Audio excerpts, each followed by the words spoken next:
right, boy. It's all right. You just take it easy. Take it easy. Glenn, he can't talk.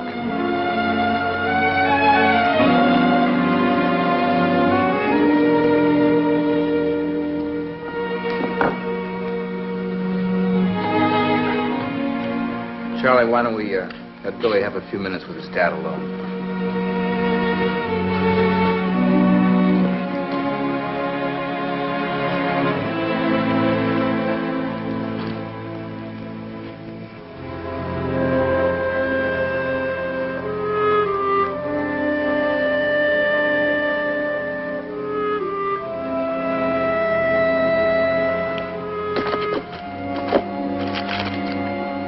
Kind of unusual. Yeah. You think that little boy will ever get his talking back, Clint? I don't know, Charlie. It's hard to say. Reckon it was them rawhiders then. Charlie, you know better than that. If it was a rawhider, they'd have taken everything. I sure wouldn't have missed this. That's for sure. Think what would happened to the little boy if he hadn't been out gathering firewood, too. Yeah. Some of them must have really hated his father. They're after something. It's too bad that he can't write. It sure is. Clint?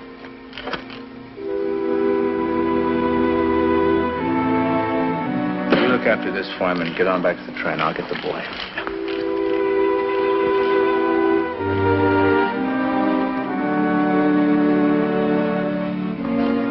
All right, Billy, take it easy. You got nothing to be afraid of. Do you understand that? And I want you to remember, I'm your friend. All right?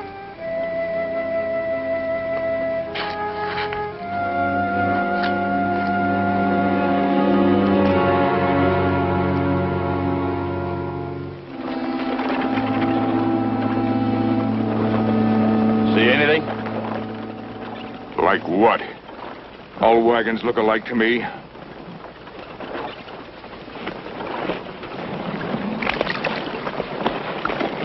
If this turns out to be one of your drunken yarns, I'll hang you by your ears. Oh, honest, Frank, honest. I told it to you just like I heard the young lieutenant say it, honest. And where's the wagon? That's the fourth one we've hit in 2 weeks and nothing. 00, Slater. Well, we could have.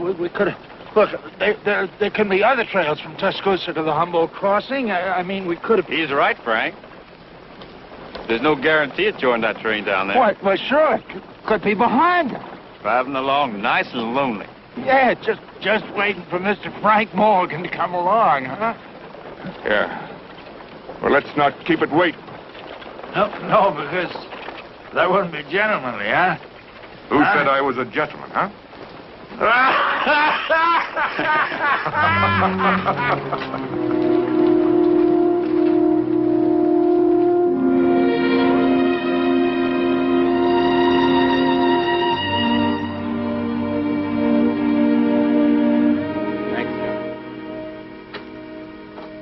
Billy, you said there were 3 of these men. Do you remember anything else? I mean, did you see their faces? Do you think you could recognize them if you saw them again?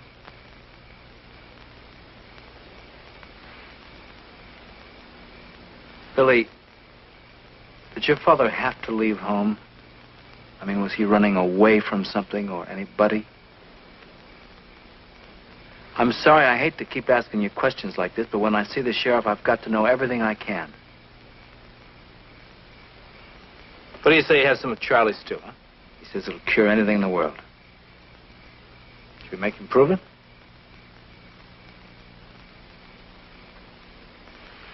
Well, change your mind, Billy. I'll have him keep it warm. All right?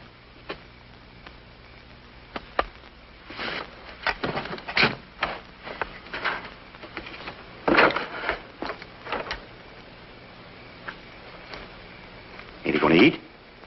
No. Well, he ain't had nothing all day. Did you tell him my stew could help him a little? You better keep it warm, Charlie. Yes, sir. What'd you find out? Not very much. There were 3 outlaws, but one did all the talking. He doesn't think his father was in trouble, and he doesn't know what they were after. That doesn't tell us anything. Sure doesn't. Well, what about the boy? Well, I think he ought to come with us. He's beginning to feel that we're his friends, and I think that's very important. I think you're right. I think he should ride on the wagon with me, too. On account I've had a lot of experience raising boys. What experience? Well, I raised myself, didn't I? You know, that's a good idea, Charlie. Yeah, that's a good idea. Now, I'm going to go talk to the people. The main thing is that we shouldn't ask any questions. We should just sort of let him kind of get over it if we can. You're right, you're right. Raised yourself, huh? Well, I did, didn't I? Proud of it, too.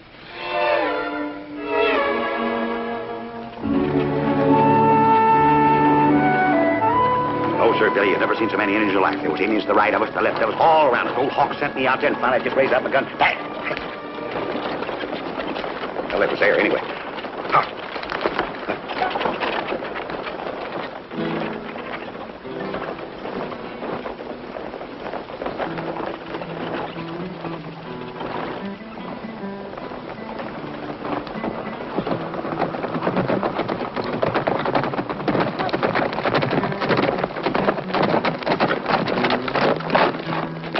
Do you see what I see? Yeah, but I don't believe it. Maybe he's lost.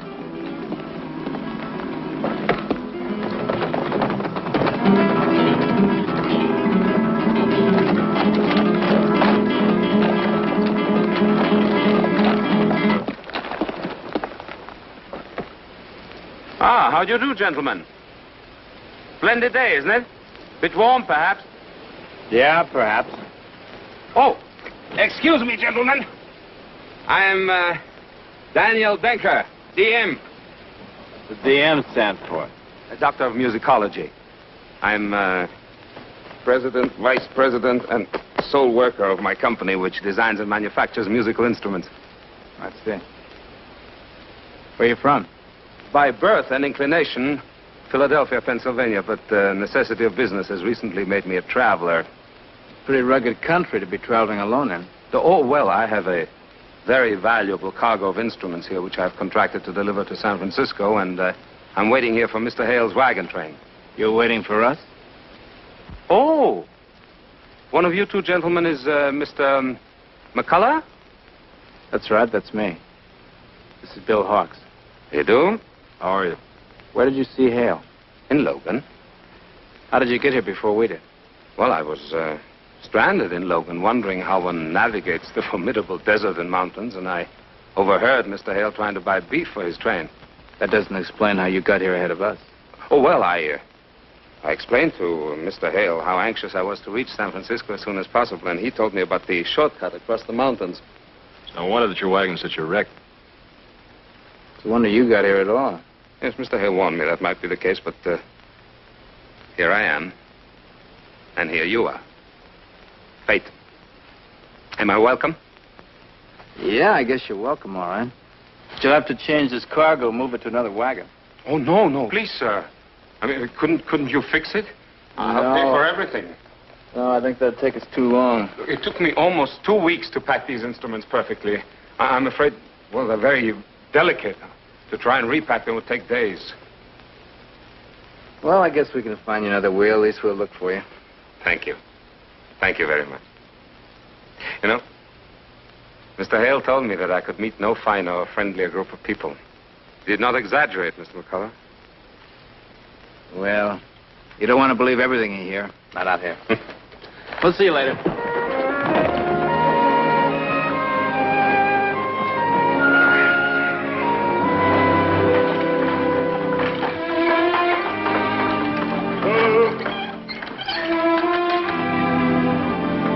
Stay on the line, Doctor.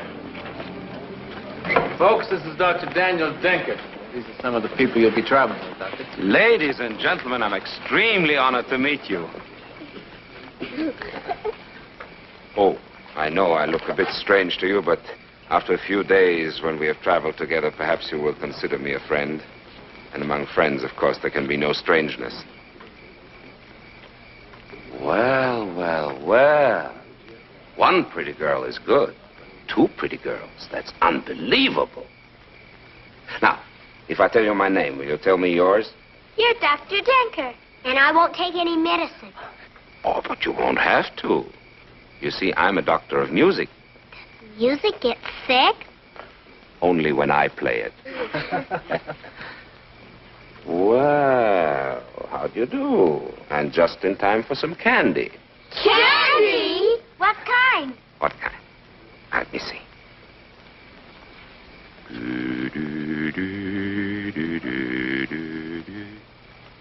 Do that. What kind is it? Peppermint. That's right. Would you like some? Thank you.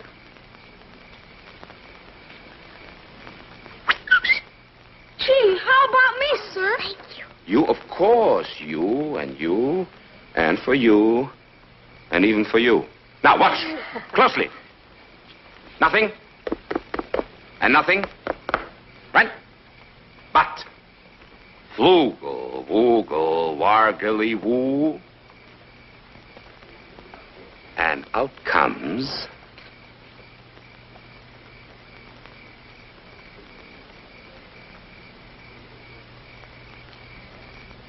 Madam, would you mind holding out your apron?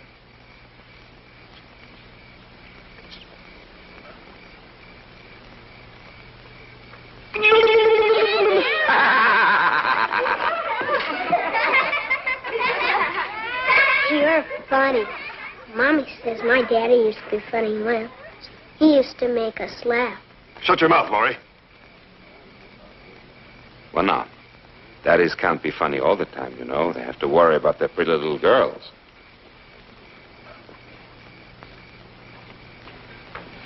Well, what have we here? That's Billy. Well, come on, hurry up. The candy will all be gone. What's the matter? Don't you like candy? He was scared, Doctor. He won't talk. No, wait. Billy, it doesn't matter. Many of us don't care for candy. And, Billy, there are many ways of speaking. There is, for instance, the language of music. Quite beautiful. And quite simple, too. It's as easy as talking. Look, it's first in here. You want it to come out, to say something for you. So, take a deep breath, and out it comes, like this.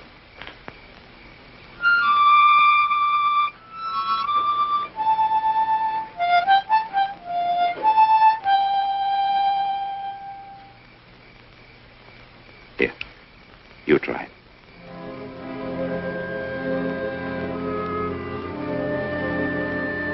Come on.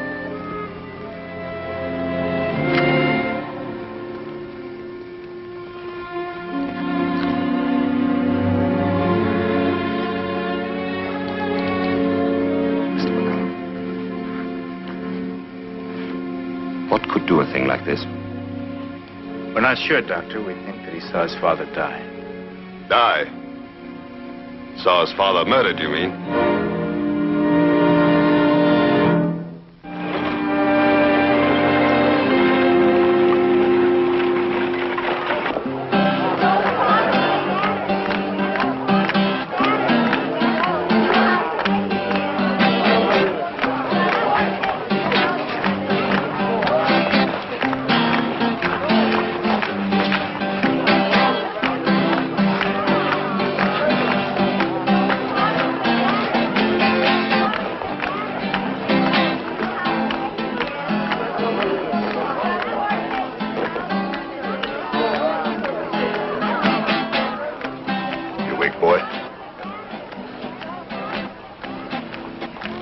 Afraid of me, boy.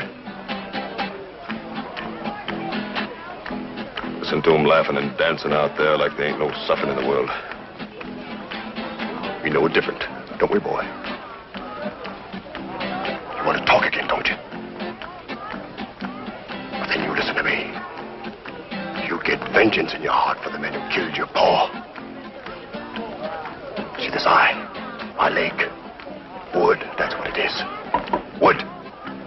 It was in the battle of Shiloh. It was one man who did it to me. A man who wasn't even there. He made a new gun. Breech loader, and he gave it to the North. We didn't know nothing about him, and we charged those Yankees. Oh, they started shooting so fast. So fast they cut us down like dry wheat. It was murder, boy. Because that man should have sold those guns to both sides or no sides at all. But when he sold them only to the North, he knew what would happen. He knew. I hate that man. That's why I didn't die. You don't have to know your pa's killer any more than I did. Just know in your heart what you would do if you did know him. That'll push the fear out of your thoughts. Cry out for vengeance, boy. Beaufort, I want you to keep away from this boy. Why? Why, I'm giving him reason to talk. You got reason to talk now, ain't you, boy? Fear and vengeance aren't good reasons for anything, Billy. They fill a man so full of hate he can't laugh anymore. Is that what you want? You think that's what your father wants? I want you to keep away from him, Beaufort.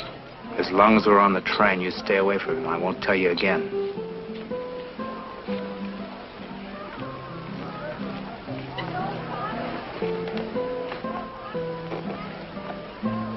You remember what I said, Billy?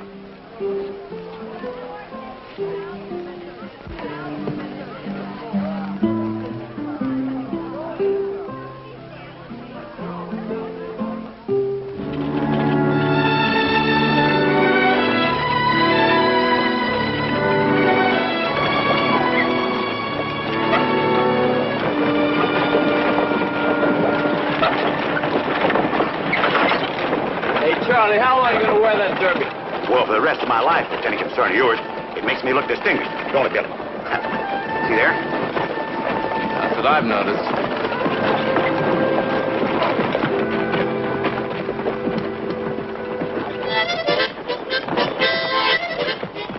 Oh, good day, Mr. McCullough. Good day, Mr. McCullough. Howdy. Pretty crowded up there, isn't it?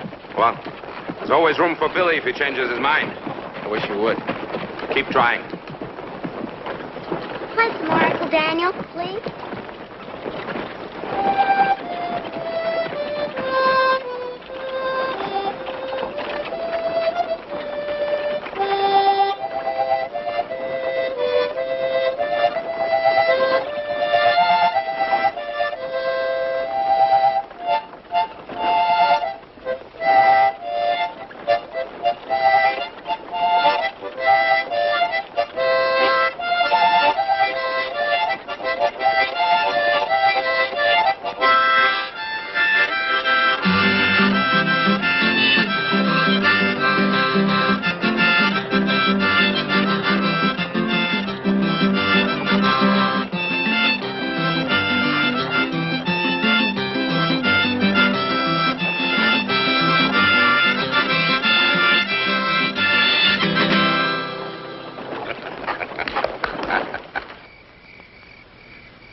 Any good, but I'll say it again.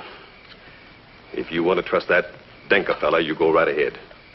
But I say he ain't no music man. Ed, you got no reason to distrust Dr. Denker. Why, he's making this trip a good time. Did you see him teaching the kids to play their music things? I don't trust nobody who don't do nothing but laugh and play all day long. Maybe that's because you forgot how to do those things, Ed. I ain't got a reason to laugh, Emma.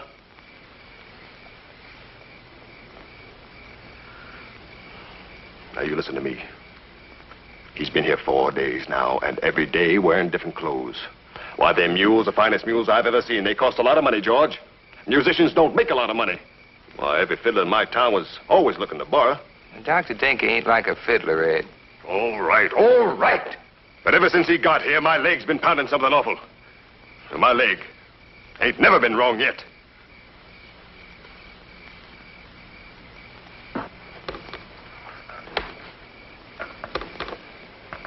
He ain't forgot what Laura said to Dr. Denker that first day. That's the rankle in him. Yeah, California's a long way from his hate, Emma. Ed's hate is only as far away as himself. Good evening. Oh, evening, Frank. Excuse me, but I was wondering if you people have seen Billy. I haven't. Maybe he's watching the other children play. No, I'm afraid not. Well, now, Laurie told me she saw him today when Dr. Denker was teaching her to play the harmonica. Well, that's good news. I didn't know that. If anybody can make that boy social again, it's Dr. Denker. Yeah, I think you're right. Well, thanks. Night. Night.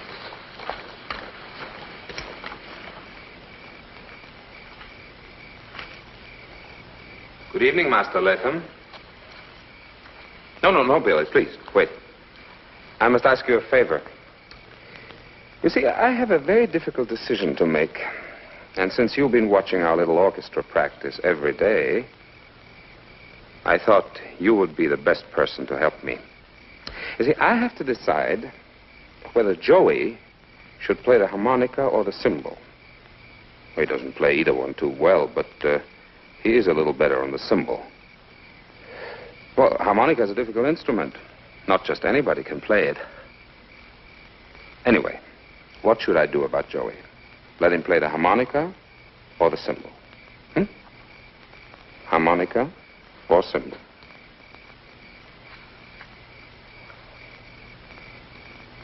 I had a feeling you would say that. It hurts your ears when he plays the harmonica. Well, I don't want to take up your time. I know you like to be alone, but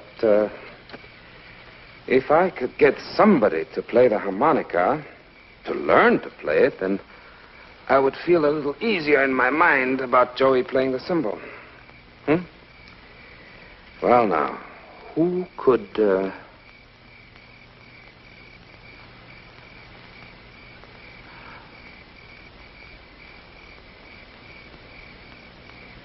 Perhaps it's too much to ask. I'll ask anyway. Billy, could you learn to play the harmonica?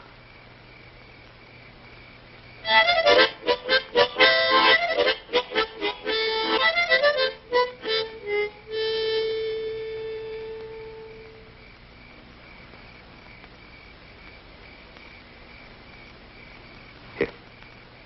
You can have this one if you like.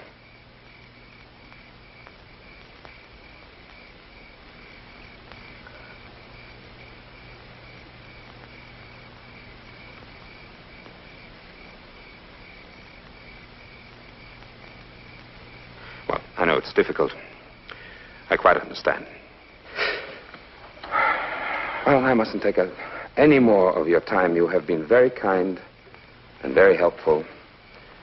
Thank you. Good night.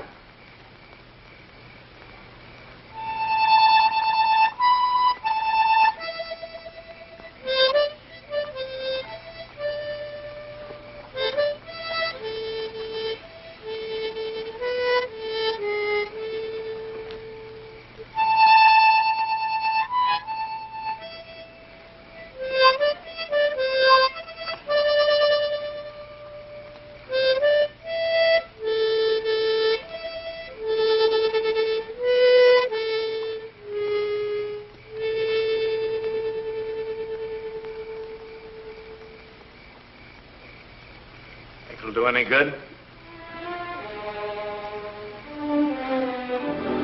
I don't know, Mr. McCullough. I don't know. I understand what you're trying to do for that boy, and well, I want you to know that it's appreciated. Not only for the boy, Mr. McCullough. For myself, too. To love children is to love living. I've seen too much of death already.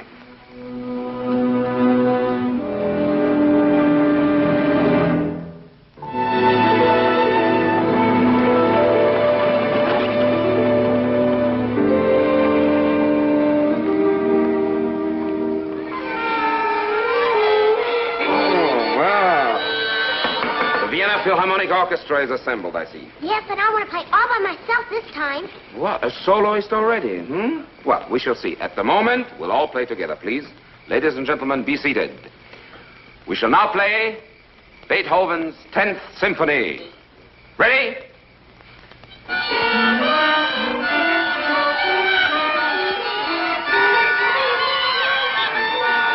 Join us, Mr. Wooster. Not everybody can do that. Good. Why didn't you join us, Mr. Wooster? Oh, thank you, Doctor, but that'd look kind of silly, wouldn't it? Oh, the Bible says, be ye as little children, doesn't it? I guess it does, don't it? You won't believe this, Doctor, but I play a real good triangle, you know. Oh, I believe it, Mr. Wooster. One time my folks talked about me taking up triangle playing for a living. You know? Oh, is that a fact? Yes, sir. Now then. Triangle. Well, I'll be. Thank you, Doctor. You'll never regret this. Sorry. Yeah. Excuse me, son. Can you really play that good? Well, I was the best triangle player in my hometown. Ladies and gentlemen, we're here to practice, not to talk. Yes, sir. Now then, a symphonic orchestra depends on precision. Mr. Wooster, Yes, you. you will wait for my cue. Oh, yes. Ready? And.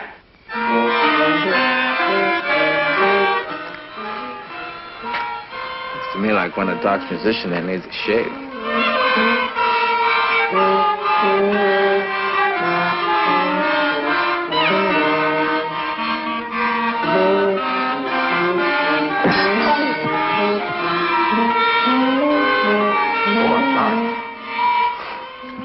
You know, Flint, Chris would give a month's pay to see this.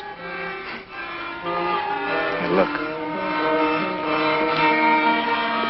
Dr. Denker, Billy. Play, don't talk.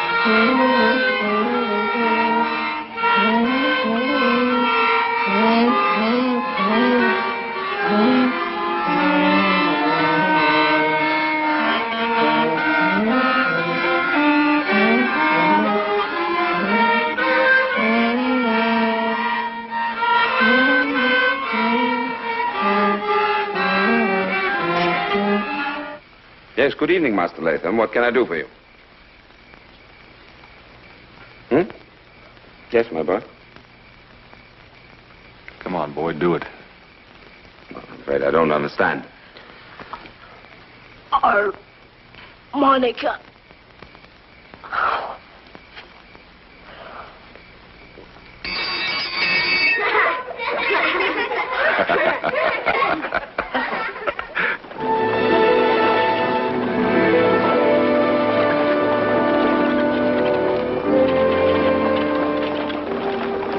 What's the matter with you? Nothing. Well, where's Billy? Where he's been for the last 2 days. Ever since he started talking again, he don't see fit to ride with me no more. And that's the way I like it, too.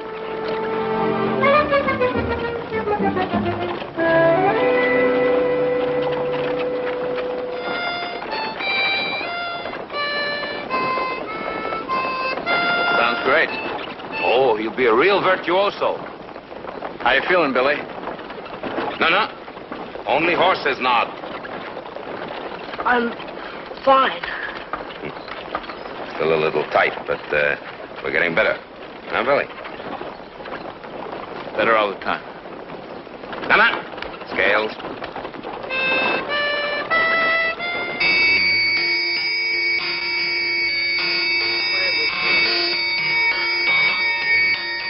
Charlie, don't you think you practiced that thing long enough? Too long, if you ask me. Well, nobody asked you. The doctor says you can't practice enough. Practice makes perfect, and that's what I'm going to be. Why, you can't cook with a triangle. Yeah, and maybe I'm not going to cook too long for you two ingrates. How do you like that? Charlie, you wouldn't do a thing like that to us, would you? You think you're smart, don't you? Well, the doctor tells me that I have a hidden talent. I knew it all the time myself, too. That's right. Your talent is so deeply hidden you can't even find it. Well, he don't think that way. He told me before we get to San Francisco I'll be playing something else, too. Like what? I don't know, but I was thinking about a piano. And I don't mean one of them honky-tonk pianos you play in a saloon either. I mean something like Beethoven's Second Symphony. Well, we ought to be thankful that the doc doesn't have any pianos with him. Who says he ain't? I say it. How do you know? Well, I happened to see the inside of his wagon before we put that tarp on it. And there was no piano? Nope. Everything was all covered and tied down. Well, then you don't know, do you? I know that there was nothing big enough in there to be a piano. It's all right, Charlie. You can always go play with your triangle.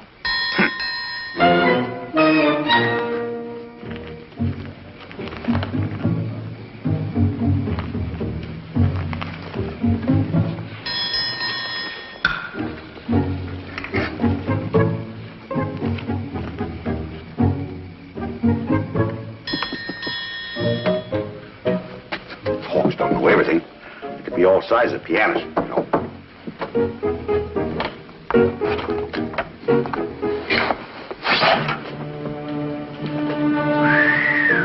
Rifles. All right, you figure we've got a lot to find out, so I wish you'd be quiet and listen. Hawks, take care of Mr. Beaufort's rifle. Dr. Denker, you're authorized to carry 10 cases of rifles. Why hide it? Because maybe he's carrying 20 cases of rifles in that wagon. He can't be trusted. Can anybody else see that but me? Beaufort, will you keep your personal feelings out of this? You search that wagon, I say. Please, Mr. McCullough. There are only 10 cases, believe me. You ask for a reason why I'm hiding the rifles? That's right. Mr. Beaufort. And people like him, that's a reason. I never wanted to be a maker of rifles. I just wanted to be a musician. Make people laugh, make them sing. I want to make them die. But the Denkers were never musicians, makers of machines, of guns, yes. Instead of a toy, a Denker child gets a tool. And all of a sudden, he's no longer a child. So you crossed the country in a wagon loaded with rifles. That rifle helps protect you and your family. It helps keep off intruders, outlaws. It helps bring these trains across the plains. It gets you food. I am proud of that gun. I'm only desperately sorry it had to be used for war. I hate war. I don't want people to die. I want them to live. I never wanted to be Denker of the Eastern Rifle Company. Just Denker, Doctor of Music. That's why I sold the company. Then you're no longer in control of it. Yes, when my father died 2 months ago, it became my decision. Well, when you feel as strongly as you feel, then why are you carrying the rifle? I'm sorry. I'm not at liberty to disclose that. He's hiding something. Can anybody but me see that he's hiding something? All right, Beaufort. I'm sorry, Doctor. We'll have to check the wagon. Very well. There is something else in the wagon. I told you. I knew he couldn't be trusted. Beaufort, will you keep your mouth shut? Please, you must understand. Sure, we understand. We understand you're a sneaking Yankee liar. Please, everybody! I am carrying something new. Something which cannot be entrusted to anyone. Something which in the right hands can be a wonderful thing, but in the wrong hands, well, be just horrible. The firm was contracted for a shipment by the Army in San Francisco. There's nobody with enough technical knowledge to carry the stuff. We thought that the secret was well guarded, but I received word in Santa Fe that it had leaked out. See, Mr. McCullough, that was the reason why I was so desperate to join a wagon train. Well, what is it you're carrying? Dynamite. Dynamite? Dynamite! The most powerful explosive in the world! Explosive? Bill, no. It is quite harmless. The special caps and fuses which have to be attached by an expert before it can explode at all. Have you any idea who found out what it was you were carrying? No. The men who killed my father were looking for something. They killed my father looking for your dynamite. Billy. That's right, Billy. That's right, Billy. He killed your pa. He killed your pa. Don't say such a thing. Do not say that to that boy, you vengeful man. You would put hate in that boy's heart. For your dynamite! Billy.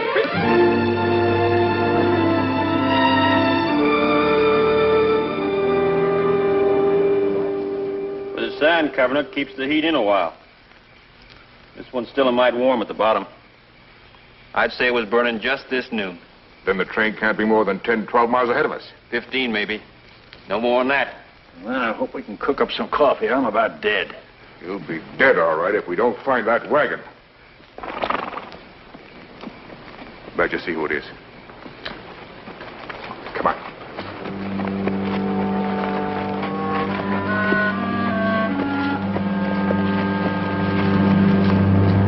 Well, I'll be.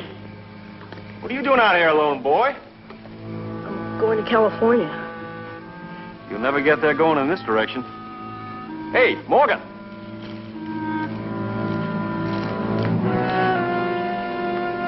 Where'd you come from, boy? Hey, you come from that wagon train? Come on, boy. Hey.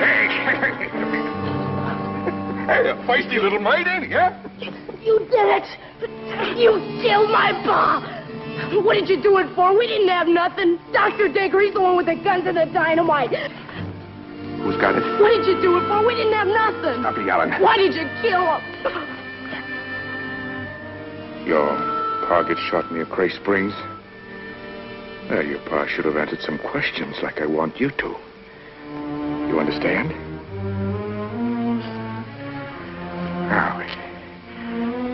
a good boy, and we'll take you to California with us. I'll give you more money than you can earn in your whole life. How's that, huh? Is this, Denker with the train now? How do you know he's got the dynamite? He told us. Willis calls for a drink.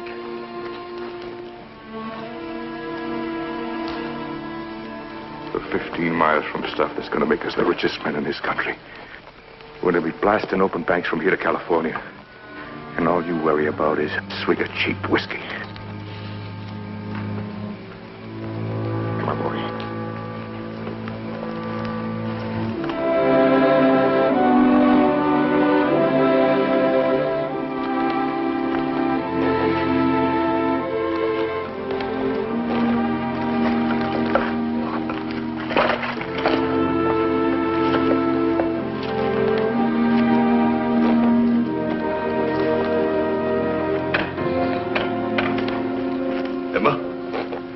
Emma, the boy's gone. Gone? Why, I don't understand it. You go get Mr. McCullough, quick. Lynn? Laurie, wake up. Was it still dark when you woke up? Uh-huh.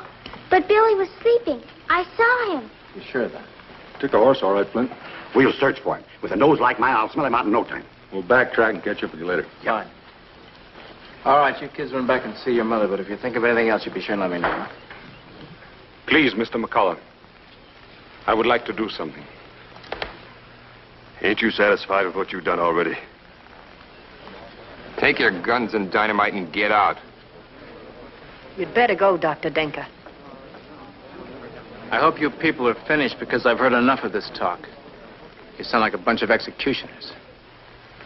He's the executioner. He's to blame for all this trouble. Mr. Beaufort, if your crop fails, do you blame the man who made the plow? Well,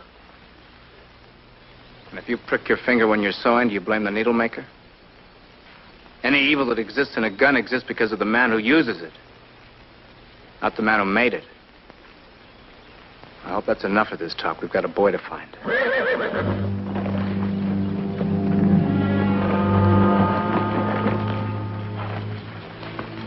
I'm looking for Mr. McCullough. That's me. What can I do for you? I'm a trader, Mr. McCullough. This is a wagon train, not a trading post. That's funny. I was told it was. I don't know who told you that, but it's wrong information. It was a little boy. Where is he? Well, where is he? Is he all right? Oh, he's fine. We're taking him to California, that is, unless we can trade. Then I'll do my best to send him back here. You harm that boy, and I'll follow you and kill you, believe me. None of that, McCullough, or our trading days are over. No, wait. Stop this playing. It's my wagon you want. You, Denker? Yeah, Denker. I have the guns, the dynamite. You bring the boy back, and I will give you the wagon. You come too, Denker. You see, I know there are tricks to using that stuff. Very well. I will go along. I will teach you. You know what you're saying, Denker? You said yourself what would happen if that stuff fell in the wrong hands.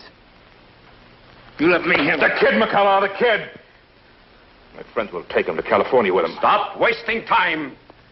It is I you talk to of trading, not to Mr. McCullough. You're right. There's a rock formation on a flat about a mile back. The boy comes back to the train when you get there. Agreed. You're a smart trader, Doc. Be a quick one. Giving him the dynamite doesn't guarantee you get Billy back. I said agreed. You can't bargain with scum like this. Now listen to me. Listen to what? There is no other way. I didn't make this situation. Ask them who's to blame for this danger. Is it their own bitterness? Their hatred? Is it the self-pity in their own hearts? No, it's Denker. So, it is Denker who has the dynamite, and it is Denker who decides. I have decided. You have a bargain, mister.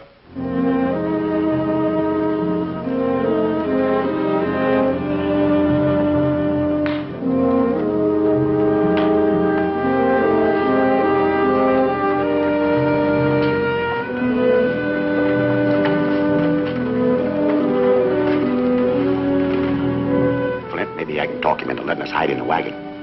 He doesn't want to see anybody, let alone talk to them. Well, him and me's got something in common, you know. We're both musicians. That's right, Charlie.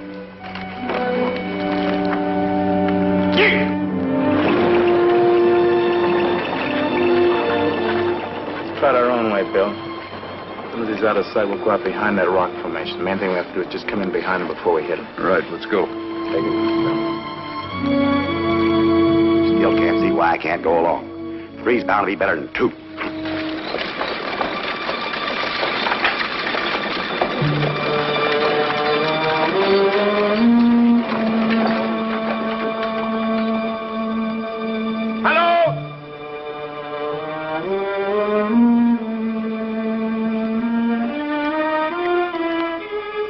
Hello?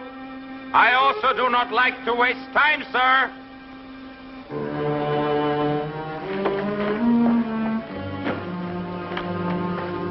He's alone. Get up there and make sure we stay alone.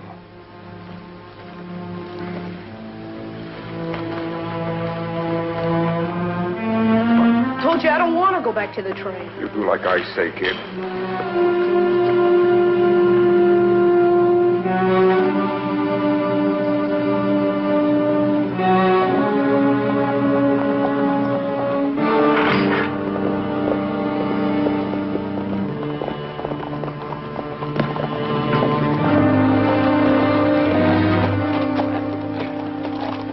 Are you all right, my boy?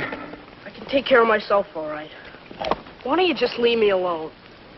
So, you found your tongue again only to spit out hate. Seems I made a poor bargain. Got it. Both of you. Badger, check the wagon. But it's all there. I gave my word. Sure, Doc. I believe you.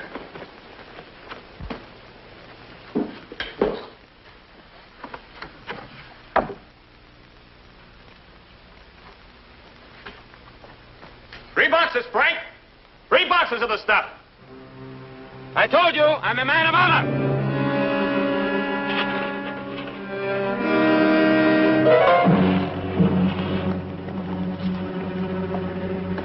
Now the boy must leave. I promised him he'd be back at the train in an hour. I'm not going back. I'm going to California with Mr. Morgan. Mr. Morgan. I'm not stupid, kid.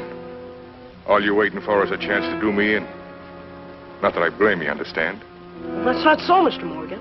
These men and I do not have time to waste with you. Now get out of here. Go on, get back to the other Denker haters. Come on. Wait a minute. Wait a minute, Doc. We are not here to wait. You only delivered half the bargain. 3 boxes, that is the whole shipment. It's no good to us until you show us how to use it. Both of you. On the wagon. But the boy does not have to be here. On the wagon.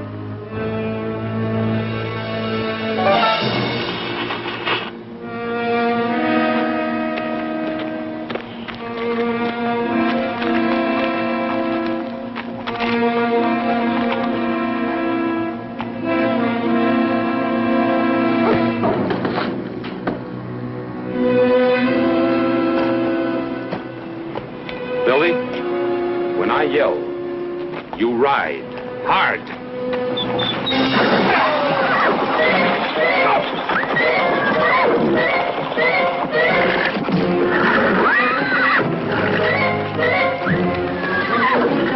Hold it, Doc!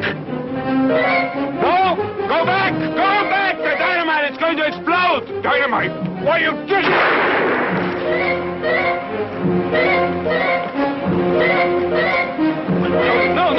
No, you take cover! Badger, let's get out of here!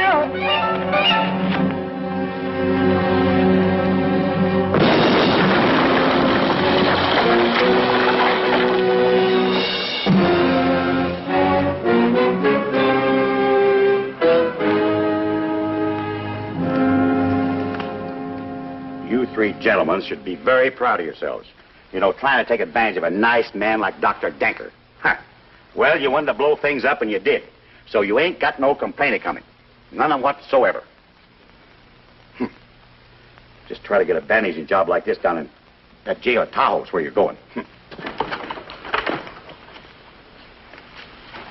You sure he ain't hurt bad, Mr. McCullough? No, not bad, but Lily won't be conducting this orchestra for a while. Maybe I could make him up some broth. That's a good idea if it's not too much trouble. Ain't no trouble at all. Come along, Emma.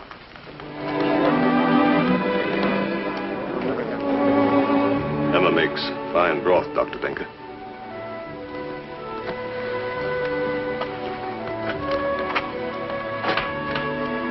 You know, I think I will teach Mr. Beaufort to play the concertina. What about me? We'll have a long time for that, you and I.